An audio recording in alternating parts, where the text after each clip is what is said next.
We send blessings and salutations upon Muhammad, sallallahu alaihi wasallam, his household, and his companions. We ask Allah subhanahu wa ta'ala to bless them, to bless every one of us, and to grant us every form of goodness. Ameen. My beloved brothers and sisters, many times in life we fail to progress because we are trapped in the past. This is not only true for our own faults and sins, but also in how we deal with others.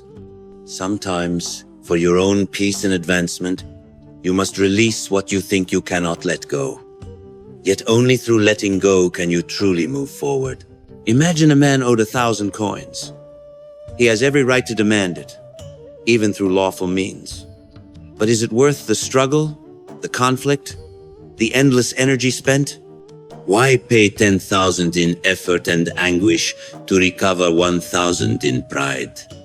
You may say it's to prove a point, but points proven by bitterness often cost the soul more than they return. We are taught to weigh the pros and cons and to choose the lesser of two evils when no third path exists. Many people are anchored in life by grudges, unable to move forward. They lose jobs and fix their eyes on revenge instead of the horizon. They are blind to the doors Allah has opened before them. You are not the first to lose, nor the last to fall. But if you dwell on the ashes of yesterday, you cannot build the house of tomorrow. Perhaps you have endured a sickness, a theft, or the loss of someone beloved. May Allah grant our departed Jannah. Still, it is not the end of the path. Look up, take a breath, and step forward. The past is a teacher, not a home. Learn, then move on. When the Prophet sallallahu alaihi wasallam entered Mecca in victory, he faced those who had harmed, expelled, and killed the believers. Power was in his hands. Yet he said, "No retribution upon you today. Go, for you are free." Like Yusuf, alaihissalam. Before him, he forgave those who wronged him. Such is true victory not in conquering enemies, but in conquering the self.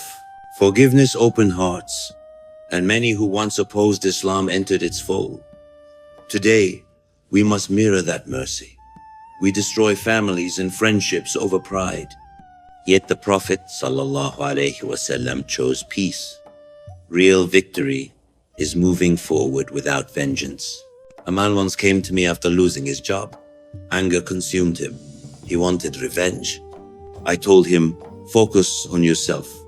Does hurting them give you work? No. Pray, trust Allah. He sighed, but I've prayed for years, and instead of an increase, I lost everything. I said, perhaps Allah wants you to open your hand, you're holding coins, but He wishes to fill your palms with gold. Indeed, not every loss is punishment. Some losses are preparation. The man waited patiently, and soon opportunities opened before him one after another. He later said, had I stayed bitter, I'd have missed it all. We all face hardships, loss, separation, or loneliness. Remember, you are not alone. We are all tested. Help one another, speak kind words, and keep faith. In time, the storm will clear. Divorce too has become common, almost fashionable. Yet it is not the end of life. Sometimes, what ends is merely a chapter so that a better one can begin. Perfection belongs only to paradise. If we seek spotless souls, we must first polish our own.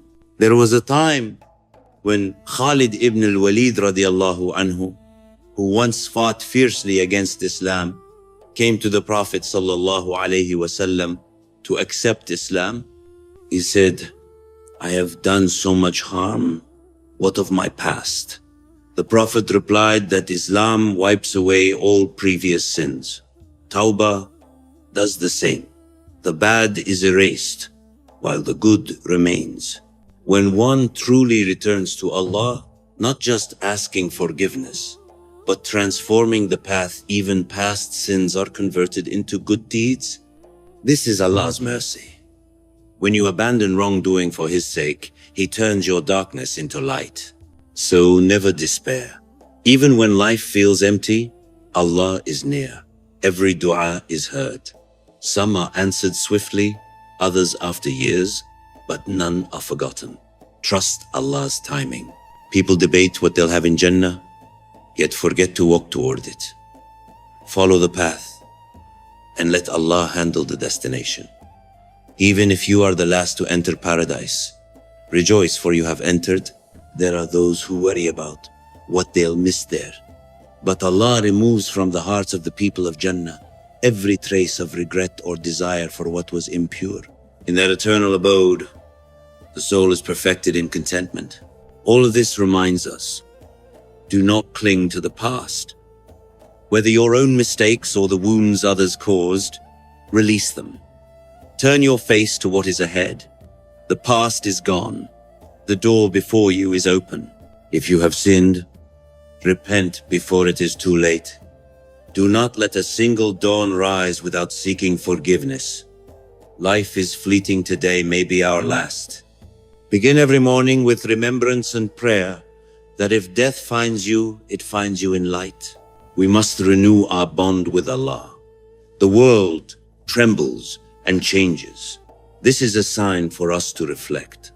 The fault lies not outside, but within our own hearts. Reform yourself before seeking to reform the world. May Allah strengthen us, guide us, and fill our days with sincerity and steadfastness. May He grant us the courage to forgive, the patience to endure, and the wisdom to move forward.